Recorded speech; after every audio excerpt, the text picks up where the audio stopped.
بسم اللہ الرحمن الرحیم یا ایہا الذین آمنوا اتقوا اللہ ولتنظر نفس ما قدمت لغد واتقوا اللہ ان اللہ خبیر بما تعملون۔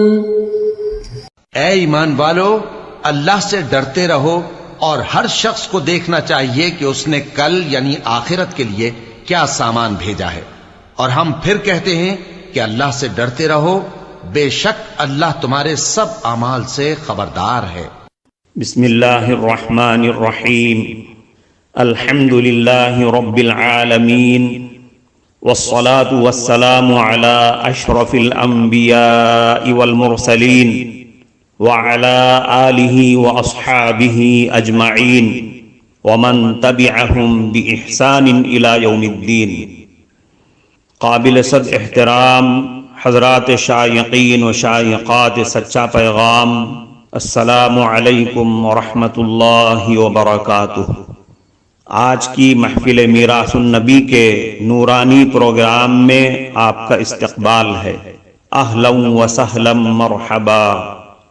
ہم آپ تمام حضرات و مستورات کا خیر مقدم کرتے ہیں۔ محترم حضرات و خواتین، تعلیم کا آغاز ہو رہا ہے۔ سب سے پہلے آداب تعلیم کا لحاظ کرتے ہوئے تعلیم کی طرف متوجہ ہو جائیں۔ پورے دھیان سے سننا، عمل کی نیت سے سننا اور تبلیغ کی نیت سے سننا، یعنی سنی ہوئی باتیں دوسروں تک پہنچانے کے جذبے سے سننا۔ چند خاص آداب تعلیم ہیں، امید ہے کہ آپ حضرات ان آداب کا ضرور خیال رکھیں گے۔ جزاکم اللہ۔ بسم اللہ الرحمن الرحیم۔ حضرت عبداللہ ابن عباس رضی اللہ عنہ حضرت علی رضی اللہ عنہ کے بارے میں فرماتے ہیں، اللہ ان پر رحم کرے، واللہ وہ ہدایت کا جھنڈا، تقوی کا غار، عقل کا محل، حسن کا پہاڑ، اندھیری رات میں رات کے مسافر کا نور، بڑی حجت کی طرف بلانے والے، سابقہ کتب کو جاننے والے، تعویل اور نصیحت کے ساتھ کھڑے ہونے والے، اسباب ہدایت کے ساتھ لازم رہنے والے، ظلم و ایذا کو چھوڑ دینے والے، ہلاکت کے راستے سے ایک طرف ہونے والے، ایمان اور تقوی والوں میں بہتر، قمیص اور چادر پہننے والوں کے سردار، حج اور سعی کرنے والوں میں افضل، عدل و برابری کرنے والوں میں سب سے زیادہ سخی، تمام انبیاء اور نبی صلی اللہ علیہ وسلم کے بعد سب سے بڑے خطیب، دونوں قبلوں کی طرف نماز پڑھنے والے۔ کیا کوئی موحد ان کی برابری کر سکتا ہے؟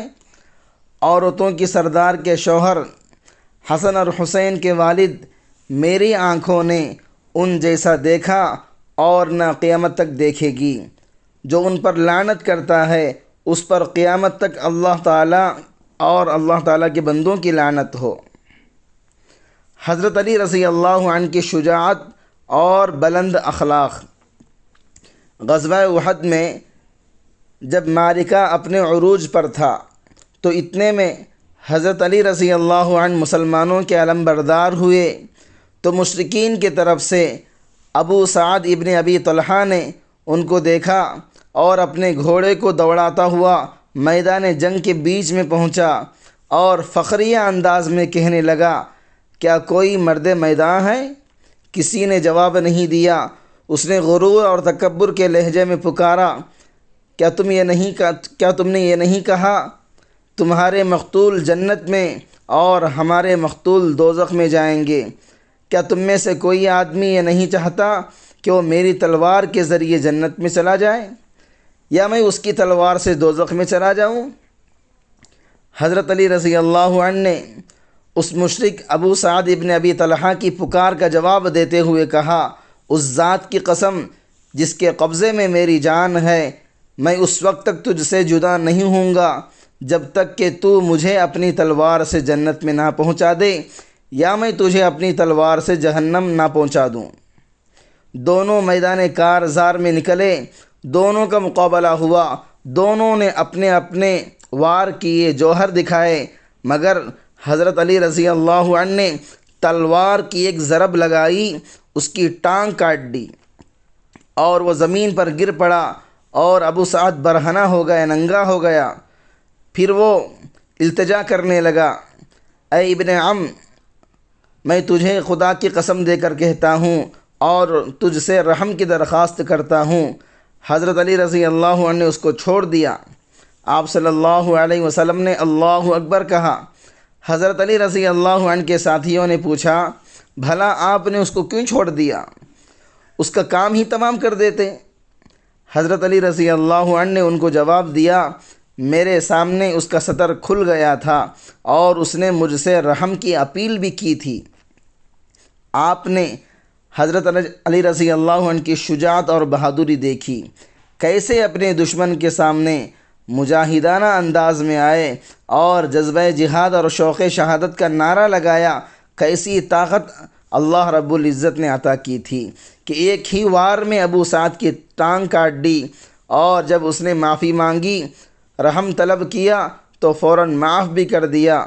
یہ حضرت علی رضی اللہ عنہ کے بلند اخلاق ہیں کہ دشمن پر قابو پانے کے باوجود اس کی رحم کی اپیل کرنے پر معاف بھی کر دیا اور اس کی بے حجابی نہ کی۔ مسلمان حیادار ہوتا ہے۔ محترم ناظرین کرام، اس دینی اور ایمانی بیان کو سننے کے دوران ہی اس کو لائک کر دیجئے اور شیئر بھی کر دیجئے تاکہ دوسرے بھی اس سے فائدہ اٹھا سکیں۔ اللہ آپ کو جزائے خیر عطا فرمائے۔ حضرت عمر ابن قیس رحمۃ اللہ علیہ فرماتے ہیں کہ آپ نے فرمایا، چند کام ایسے ہیں جنہوں نے مجھے اس مقام پر پہنچایا ہے، اگر وہ کام تم بھی کر لو تو تمہیں بھی یہی درجہ حاصل ہو جائے گا۔ نمبر 1، اپنی نگاہ کو پست رکھنا۔ نمبر 2، زبان کو روکے رکھنا۔ نمبر 3، رزق حلال کھانا۔ نمبر 4، اپنی شرمگاہ کی حفاظت کرنا۔ نمبر 5، سچی بات کرنا۔ نمبر 6، عہد کو یعنی وعدے کو پورا کرنا۔ نمبر 7، مہمان کا اکرام کرنا۔ نمبر 8، پڑوسی کی حفاظت کرنا۔ نمبر 9، فضول باتوں اور فضول کاموں کو چھوڑ دینا۔ یہی وہ عالی اخلاق تھے، بلند اخلاق تھے، جن کی وجہ سے اللہ رب العزت نے مجھے وہ مقام دیا جو آپ دیکھ رہے ہو۔ ایک شخص حضرت لقمان رحمۃ اللہ علیہ کو حقارت کی نظر سے دیکھ رہا تھا۔ آپ نے اس سے فرمایا، اگر تم میرے ہونٹوں کو دیکھ رہے ہو کہ وہ موٹے بڑے ہیں، سخت ہیں، تو کوئی بات نہیں، کیونکہ ان سے کلام بڑا نرم اور نازک نکلتا ہے۔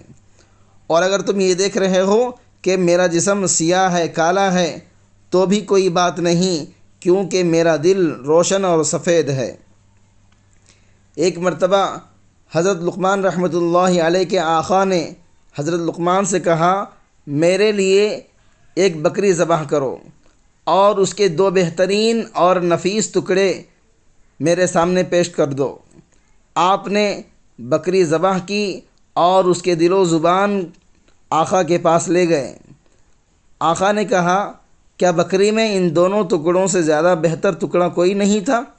آپ چپ رہے۔ پھر آقا نے آپ سے کہا، دوسری بکری ذبح کر دو اور اس کے جو بدترین اور خبیث ٹکڑے ہوں وہ لے آؤ۔ آپ نے بکری ذبح کی اور پھر دل اور زبان لے گئے۔ آقا نے کہا، اس کی کیا وجہ ہے؟ میں نے تم سے بکری کے گوشت کے بہترین ٹکڑے مانگے تو تم دل اور زبان لے آئے، اور جب بدترین مانگے تب بھی تم یہی دونوں لے کر آئے۔ آپ نے فرمایا، میرے آقا، اگر دل اور زبان اچھے رہیں تو ان سے بہتر جسم کا کوئی عضو نہیں ہو سکتا، اور اگر یہ بگڑ جائیں تو ان سے بدتر کوئی عضو نہیں ہو سکتا۔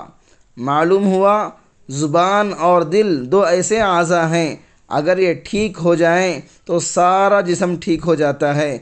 پس اگر زبان میٹھی ہو اور اخلاق عالی ہو، بلند ہو، دل میں ہر ایک کے ساتھ خیر خواہی، ہمدردی کا جذبہ ہو، دل نیک اعمال پر مستقیم ہو، تو یہ بہترین عضو ہے۔ حضرت عبداللہ ابن مسعود رضی اللہ عنہ کے بلند اخلاق اور چور کے لیے عجیب بد دعا۔ ایک مرتبہ کسی چور نے حضرت عبداللہ بن مسعود رضی اللہ عنہ کے گھر سے درہم چرا لیے۔ گھر والوں نے فطری اور طبعی تقاضے کے پیش نظر اس چور کو بد دعائیں دینا شروع کر دیا۔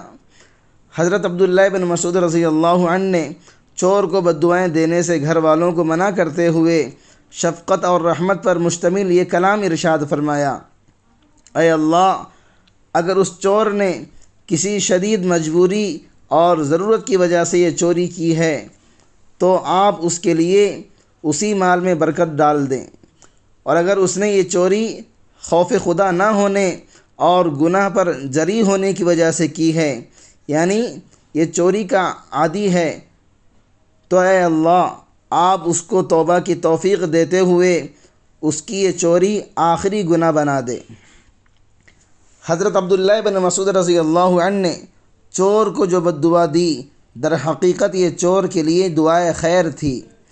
حضرت عبداللہ بن مسعود رضی اللہ عنہ نے مذکورہ کلام میں فرمایا: اے اللہ، اگر چور نے اپنی کسی شدید حاجت اور ضرورت سے مجبور ہو کر یہ چوری کی ہے تو اے اللہ آپ اس مال میں چور کے لیے برکت ڈال دیں۔ حضرت عبداللہ بن مسعود رضی اللہ عنہ اگر اپنا مال معاف کر دیتے تو یہ بھی بے مثال شفقت اور رحمت ہوتی، لیکن عبداللہ بن مسعود رضی اللہ عنہ نے صرف مال معاف کرنے پر اکتفا نہ کیا، بلکہ یہ دعائے خیر دی کہ یہ مال چور کے لیے موجب برکت بن جائے، اور اگر اس چور نے یہ چوری بغیر ضرورت کی ہے اور گناہوں کی عادت اور جرت اس چوری کا سبب ہے تو اے اللہ آپ اس چور کو توبہ کی ایسی توفیق دے دیں کہ چوری اس کی آخری چوری ہو، اس کے بعد وہ نیک صالح بن جائے۔